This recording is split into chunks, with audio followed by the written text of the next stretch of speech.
What is up, everybody? This is your boy Is Nefarious, and I am here with another edition of the Premier Madden League Report. I'm doing this one pretty late. Want to get it out before more games are played in Week 4, because I got some stats for you, some league leaders. So before more games are played and stats are padded even more, and that's a little shot and a pun. Um, People in the league will get that one. But let me dive right into it. First, I want to talk about any newcomers to the show and to the YouTube channel. First, like and subscribe. Also, if you are interested in the Premier Madden League, we do have a website called premiermadden.com. As you can see on your screen, Premier's spelt right there and Madden spelt right underneath it. So premiermadden.com. You're going to go to that website. At the top, you're going to see an information bar. And on that information bar, you're going to see apply. So premiermadden.com, hit apply. It's going to have some information for you to fill out.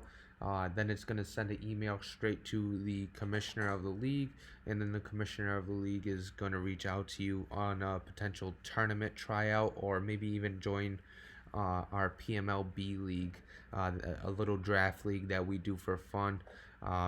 But there's multiple opportunities to either be a part of the Premier Madden League or be on the waiting list, because it is a very immersive and very close group of users. So sometimes it is tough to get in, but when an opening comes up, your name could be called.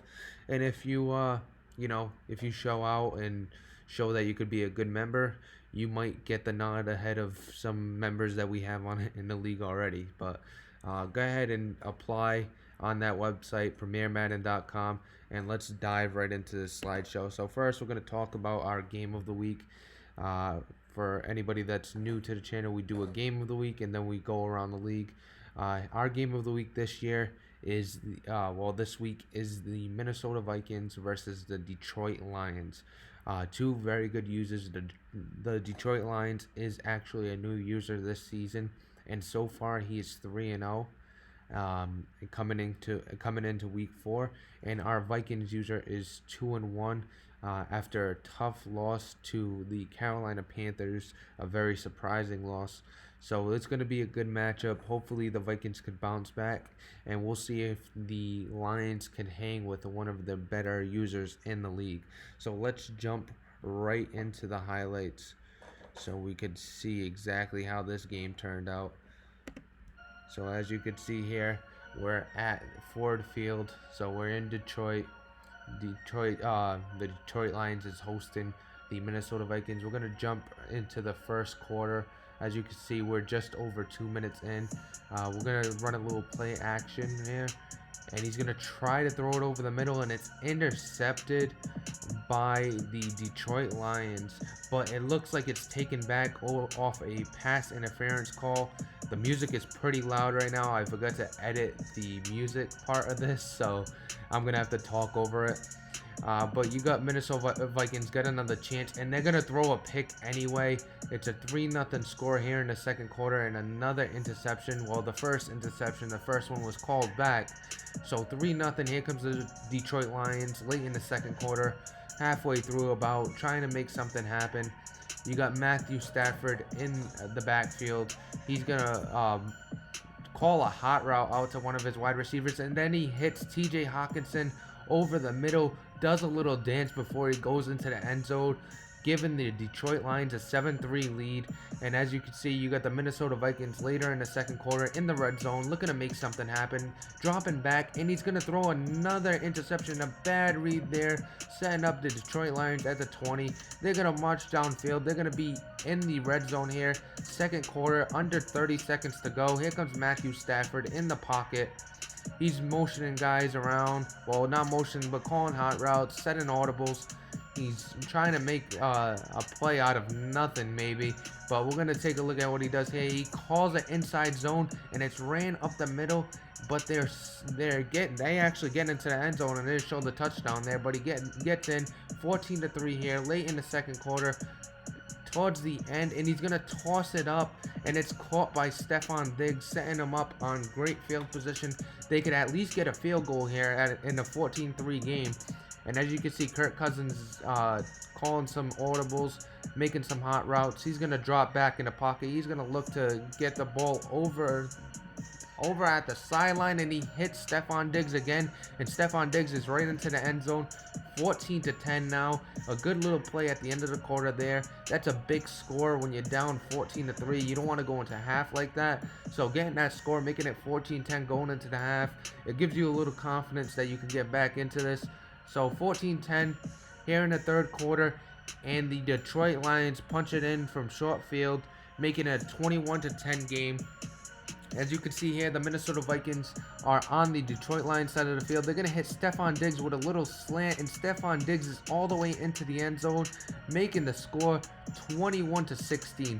He went for 2 to make it 21-18, but he missed, so now it's 21-16. The Detroit Lions are on the opposing side of the field right now, trying to put a little salt in a wound, or trying to put the nail in the coffin.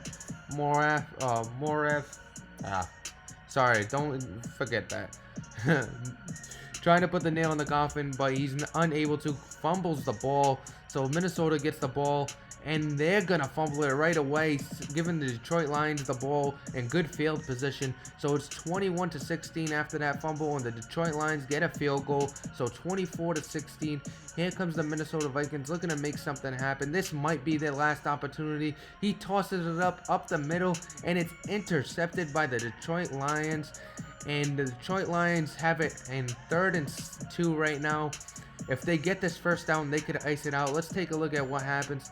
All right, they run up the middle, and it's a face mask by the defense, giving the Detroit Lions the win. It would have been nice if he didn't get that face mask. Maybe he would have had a shot to at least have one more drive. So as you can see here, here's some of the stats. Kirk Cousins was 17 for 23, 280 yards, 2 touchdowns, and 3 interceptions.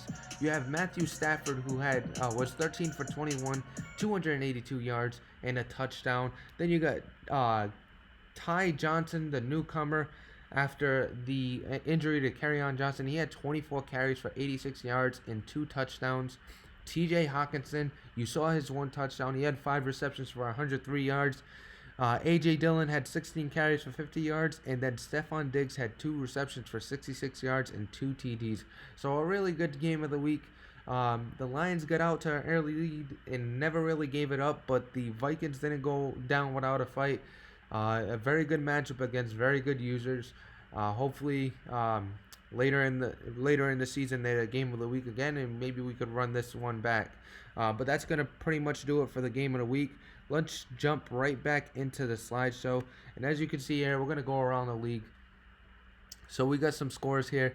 You got the Broncos manhandling the Saints 37-10. Drew Lock was 19 for 30, 399 yards, 3 TDs, and 4 interceptions. Henry Ruggs was outstanding in this game with 6 receptions, 113 yards, and a touchdown. The Titans lost to the Browns. The Browns' Baker Mayfield was 4 for 9. Didn't really throw the ball much. Didn't reach double digits. Had 112 yards and a touchdown. Nick Chubb went off. He had 12 carries, 218 yards, and 3 touchdowns. It looks like they're trying to get a new identity over in Cleveland. Usually a throw-first type of team. Using Nick Chubb, and Nick Chubb had over 2 yards, so pretty good there.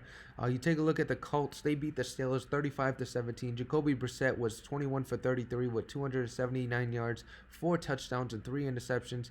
Paris Campbell was pretty good in this game with 8 receptions, 166 yards, and 1 TD. So he was really, really good in that game. You got the Bengals, who took a forced win over the Eagles.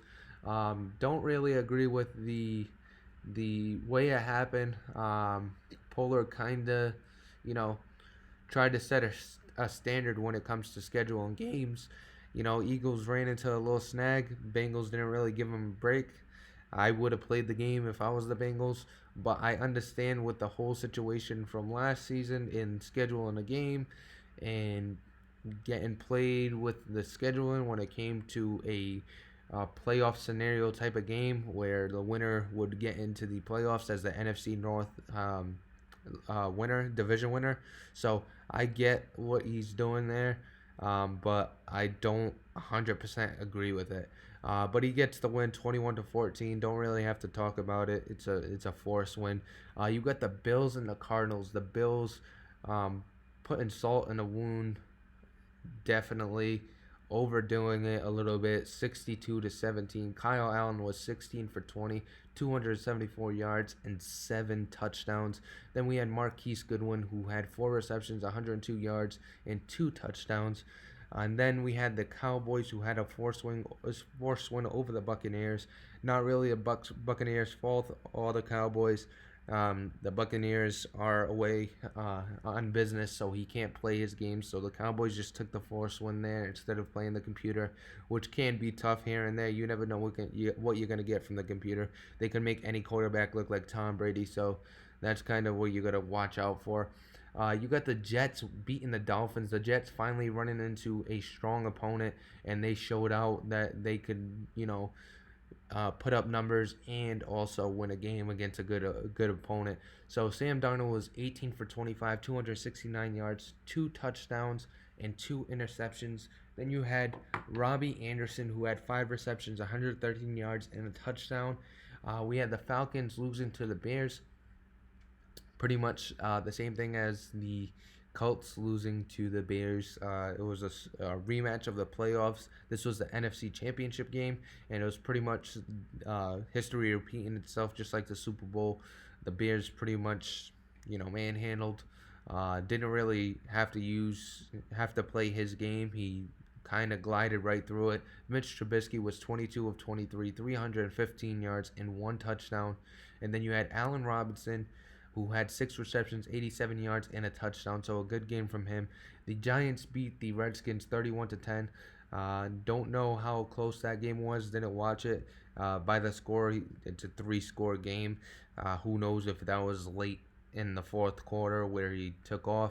But I thought it would be a lot closer than it was. Daniel Jones was 15 of 22, 252 yards, 2 touchdowns, 2 interceptions. Tywan Taylor, uh, acquired from the Cleveland Browns this past offseason, 7 receptions, 140 yards, and 2 touchdowns. We're going to jump into some other games. We got the Jacksonville Jaguars beating the Ravens computer team 20-12. Tua was 15 for 25, 185 yards, 2 touchdowns, and 1 interception. Leonard Fournette, 25 carries, 119 yards. Then we had the Panthers beating the Rams, jumping to 2-2 and jumping into second place in the NFC South.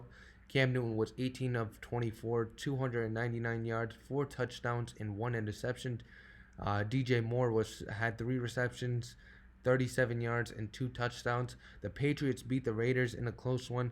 Tom Brady was 21 of 24 for 362 yards and 2 touchdowns. And then Ian Thomas with 7 receptions, 152 yards, and 2 touchdowns. So Ian Thomas really showing out for the Patriots. They missed the tight end last season. Ben Watson did well, but I think they're doing a lot better with Ian Thomas. So far, off to a really good start. You got the Seahawks losing to the San Francisco 49ers, 27-21.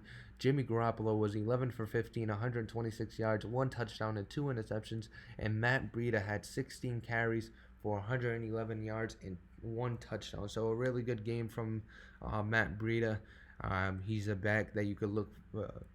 If you look into the future, maybe he gets a lot more touches. He's very athletic, very shifty, and that's pretty much the backs that get you wins in this league. So 27-21, maybe this is a start of something new for the 49ers, who are 0-3 and get their first win in a division matchup.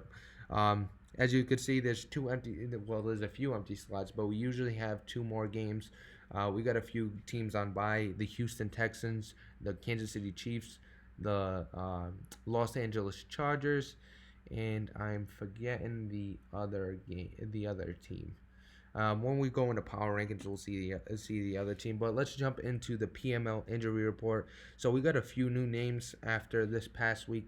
We got a really solid cornerstone offensive lineman in Marpet. I think it's Al Marpet, if I'm correct. I don't exactly remember the first name. Let me see if I could get that real quick. I'm on the game, so Let's see if I could get that real quick for us. He's on the Buccaneers, I know that, and it is Ali Marpet. So, 88 overall left guard. Not somebody you could replace easily. He's going to be out for 5 weeks. That's a tough hit for the Bucks. And then we got the linebacker. Um, I believe it's Anthony Walker that is injured. I got to really get these names down.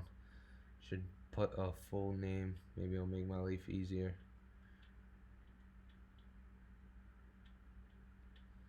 All right, 1 second. Yes, it's Anthony Walker Jr., a middle linebacker out of Indianapolis. Seems to be a starter. He's going to be out a couple weeks. Then you got Christian McCaffrey. Everybody knows his name. He's going to be out for 3 weeks. I believe he had a shoulder tear.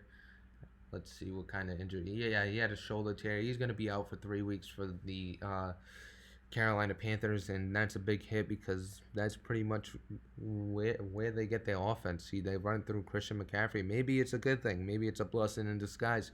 Maybe he starts using some other weapons and find something new in his game. But Christian McCaffrey is going to be a tough hit either way. And then we got Antonio Brown from the Oakland Raiders. He's going to be out 4 weeks. A big hit for that offense that likes to air it out. He definitely likes to throw it up to Antonio Brown. So that's a tough hit for that Oakland Raiders team. It'll be fun to see exactly what he reverts to or evolves to going forward, just like the Carolina Panthers. Let's jump into on the block. So we got a few new names on the block. I want to do only new names, so I'll only bring this segment back when we got some new names on the block. So some of these names you haven't seen before. Calais Campbell, he's been on the block for a little bit.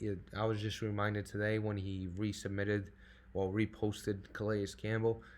Very good defensive end for a 3-4, 4-3. Could run defensive tackle. Very good interior lineman for a team that's in the playoff hunt right now. Could go out and get him, and I think he'd be a strong fit. Not quite sure who needs defensive ends, but so if you're in a hunt, you might as well buy a piece or two. You got Joe Schobert of the Cleveland Browns. He is also on the block. He's been on the block since he was on the block last year. He just got resubmitted yesterday or today, so it kind of reminded me. Joe Schobert is a nice little linebacker. He might be even nice for the New Orleans Saints. With Alex Anzalone, pair him up with him, and we might have a little tandem there. But Joe Schobert is a pretty good linebacker for teams to look at.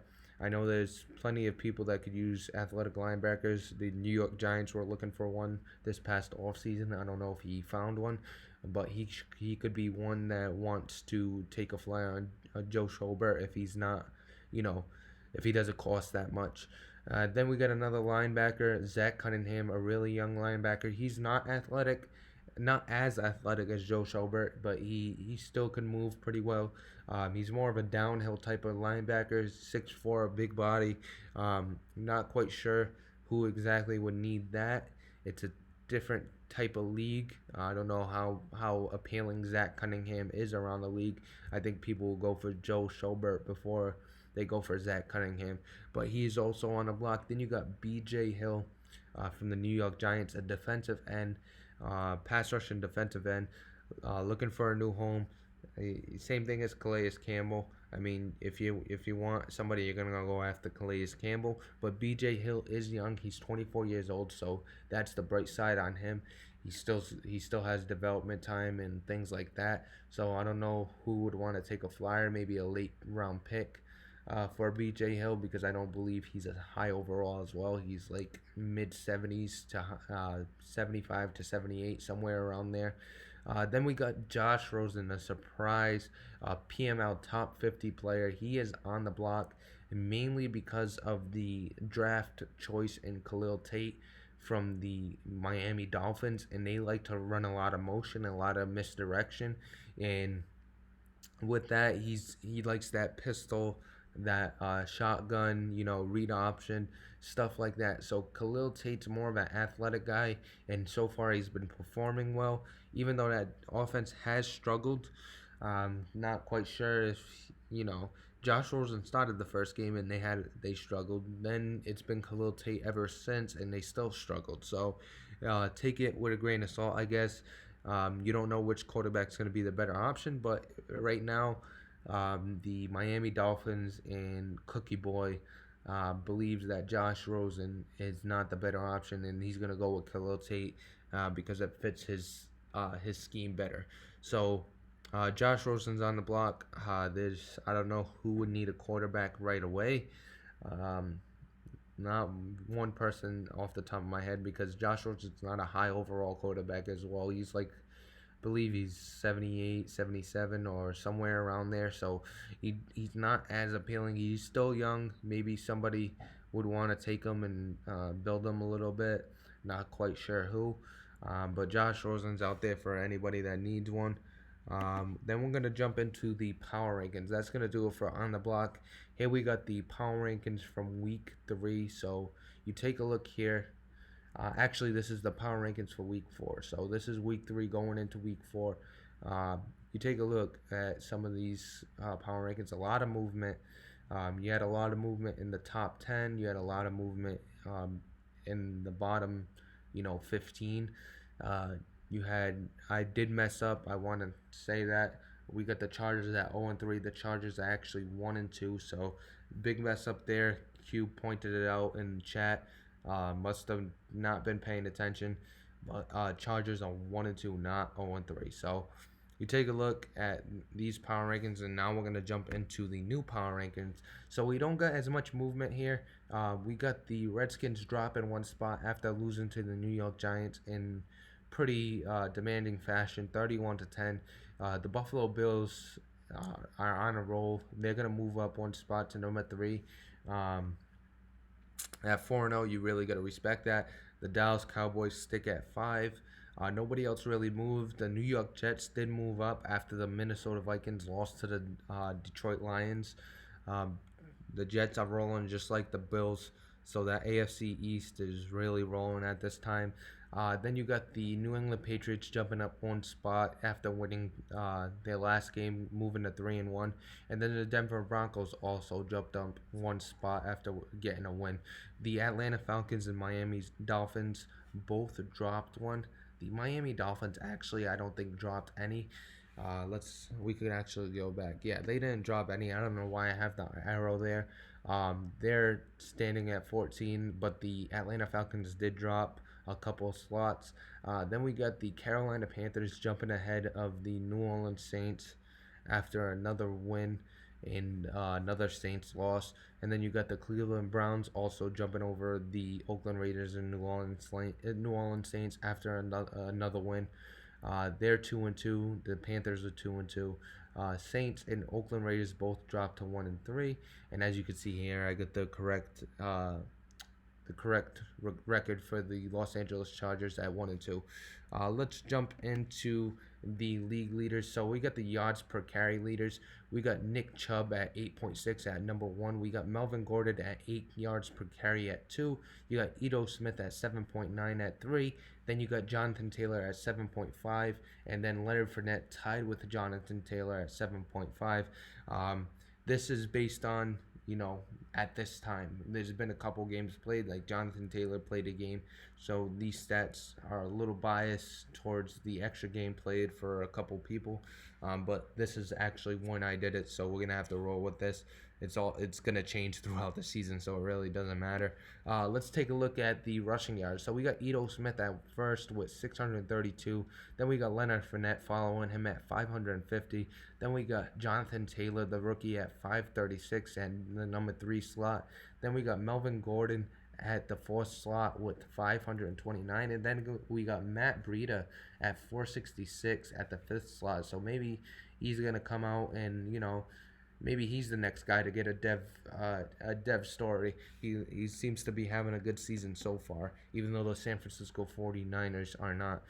You take a look at the touchdown leaders. We got Jonathan Taylor in first with 9.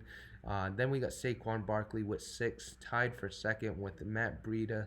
Actually, that's Sony Michel. Didn't change the name. See, that's what happens when you do this half asleep. Sony Michel was at 3. with 6, and then you got Kerryon Johnson at 6 as well. So they're all tied for second, and then you got some two people tied for fifth: Ito Smith and Leonard Fournette. I didn't have Leonard Fournette put in, but it's Ito Smith at 5 and Leonard Fournette at 5, both tied for number 5 in the league. Now we're gonna talk about some league news. We got Josh Allen here, who has recently received a suspension. So Josh Allen received an 8-game suspension, 4 games for stat padding, 4 games for unsportsmanlike conduct. As you saw, he beat the Arizona Cardinals 62-17, and if you go back in that game, you could see him blatantly throwing the ball into the end zone, up big late in the fourth quarter, late in the third quarter. The game was pretty much won at half, and he didn't really sit on that lead. He kept pouring it on.